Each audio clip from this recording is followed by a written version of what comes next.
கர்த்தருடைய பரிசுத்த நாமத்திற்கு ஸ்தோத்திரம் உண்டாவதாக. இன்றைய ஜீவவார்த்தை நிகழ்ச்சியை கேட்டுக்கொண்டிருக்கும் அனைவரையும் கர்த்தருடைய பரிசுத்த நாமத்தினால் வாழ்த்துகிறேன், ஆசீர்வதிக்கிறேன். இன்றைய தின தியானத்திற்கு தேவன் கொடுத்த வேத பகுதி அது யாத்திராகமம் 33 அதிகாரம் 14 வசனம். யாத்திராகமம் 33:14. அதற்கு அவர், என் சமூகம் உனக்கு முன்பாக செல்லும், நான் உனக்கு இளைப்பாறுதல் தருவேன் என்றார். இது எப்ப எழுதப்பட்டது எல்லாத்தையுமே தெரியும். இன்றைய தினம் இதை கேட்டுக்கொண்டிருக்கும் அனைவருக்கும் தேவன் என்ன சொல்ல ஆசைப்படுகிறார்னா, நான் உனக்கு இளைப்பாறுதல் தருவேன். எப்படி இளைப்பாறுதல் தருவாரா? நமக்கு முன்பாக சென்று நம்ம வழிகளை கவனித்துக் கொண்டிருந்து நம்ம வழிகளை செவ்வியாக்கி நேர்மையாக்கி நேர் வழிகளை நடத்தி நமக்கு இளைப்பாறுதல் தருவாராம். எப்பேற்பட்ட தேவன்! அப்ப நம்ம கஷ்டங்கள், நம்ம பிரச்சனைகள், போராட்டங்கள் அனைத்தையும் அறிந்த தேவன்.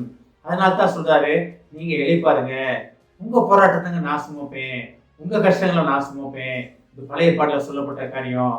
புதிய ஏற்பாட்டில் நம்ம இளைப்பாறுதலுக்காகத்தான் இயேசு கிறிஸ்து நமக்காக சிலுவையில தூங்கி மரித்தார், நமக்காக ரத்தம் சிந்தி மரித்தார், நமக்காக 3ஆம் நாள் உயிர்த்தெழுந்தார். இது எல்லாமே முன்னறிவிக்கப்பட்ட காரியங்கள் தான். எதுக்கு? நமக்கு இளைப்பாறுதல் தருவதற்காக தன் சொந்தகுமாரனை அனுப்பினாரு.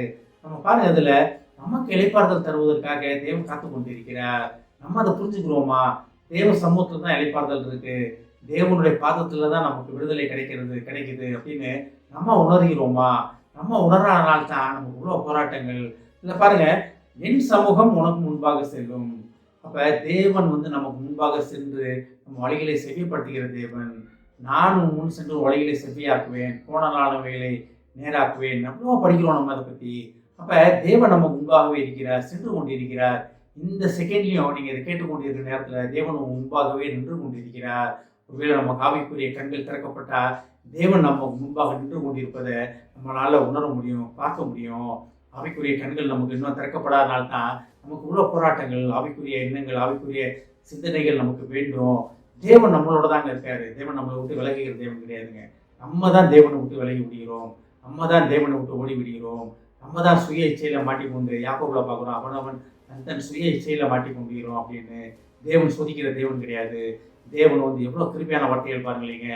இளைப்பாறுதல் தர ஆவலுடன் உள்ள தேவன் நம்மள சோதனைக்குள்ள சிக்க வைப்பாரா? நேற்று தினம் பார்த்தோம், நேற்று தினம் என்ன பார்த்தோம்? இதே தான், இதோட நேற்று தினம் பார்த்ததோட கண்டினியூஷன் தான். அப்ப தேவன் நம்மளுடன் இருந்து நம்மளை வழிநடத்துகிற தேவன்.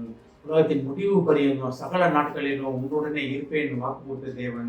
இதே தான் நம்ம திருப்பி மத்தேயுல 30 கடைசி 28ஆம் அதிகாரம் 20ஆம் வசனத்துல பார்த்தோம். இதே தான் அதுலயும் சொல்றாரு. இப்போ தேவன் திரும்ப திரும்ப திரும்ப கன்ஃபார்ம் பண்ணிக்கிட்டே இருக்காரு. பழைய ஏற்பாட்டில் சொன்னது தான் புதிய ஏற்பாட்டில் இருக்குது, புதிய ஏற்பாட்டில் பார்த்தது தான் பழைய ஏற்பாட்டில் இருக்குது. அப்போ தேவன் நம்மளுடன் நம்மளை ஆசீர்வதித்து நம்ம வழி நடத்துகிற தேவன், போன நாளை செப்பியாக்குகிற தேவன். இதெல்லாம் எப்போ நடக்கும்? நம்ம தேவனிடத்தில் முழுமையாக ஒப்புவிக்கப்படும் போது. என்கிட்ட ஒன்றுமே இல்லை ஆண்டவரே, நீங்கள் தான் ஆண்டவரே, நீங்கள் தான் எனக்குள்ளே இருந்து என்னை வழி நடத்தணும் ஆண்டவரே, நான் அல்ல நீரே அப்படின்னு. நீ வாழ்வது நான் அல்ல, கிறிஸ்துவை எனக்குள் வாழ்கிறார் அப்படின்னு பவுலடிகளார் சொன்னது போல நம்ம சொல்ல முடியுமா? நம்ம சொன்னோம்னா இந்த காரியங்கள் நமக்கு நடக்க ஆரம்பிக்கும். இதே உணர்ந்து கொள்வதற்காக தான் முழு வேதாகமும். இதை எப்படி புரிந்து கொள்வதற்காக வேதாகம் நமக்காக கையில் கொடுக்கப்பட்டிருக்கிறது. ஒவ்வொரு கருத்திலையும் வேதாகம் கொடுக்கப்பட்டிருக்கிறது. இதை நம்ம எடுத்து யூஸ் பண்ணுறோமா? இல்லை ஆலயத்துக்கு போகிற அந்த ஞாயிற்றுக்கிழமை மட்டும் எடுத்துகிட்டு போய் அன்னையோட திருப்பி பத்திரமா ஷெல்ஃபில் வச்சுருவோமா? இல்லை தினமும் அதை எடுத்து தியானிக்கிறோமா?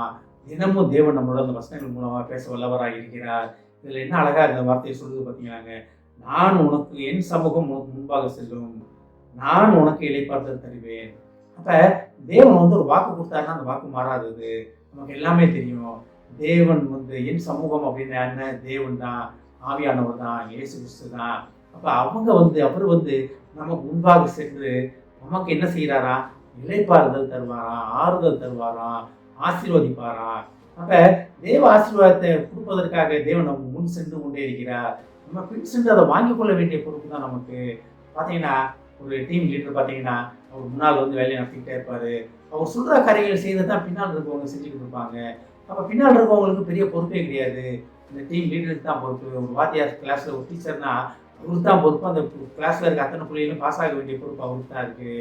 அப்போ அவர் அந்த பிள்ளைகளோட பிள்ளைகளோட பாஸ் ஆகணுன்னு தான் அவர் பிரயாசப்பட்டு கொண்டிருக்கிறார்.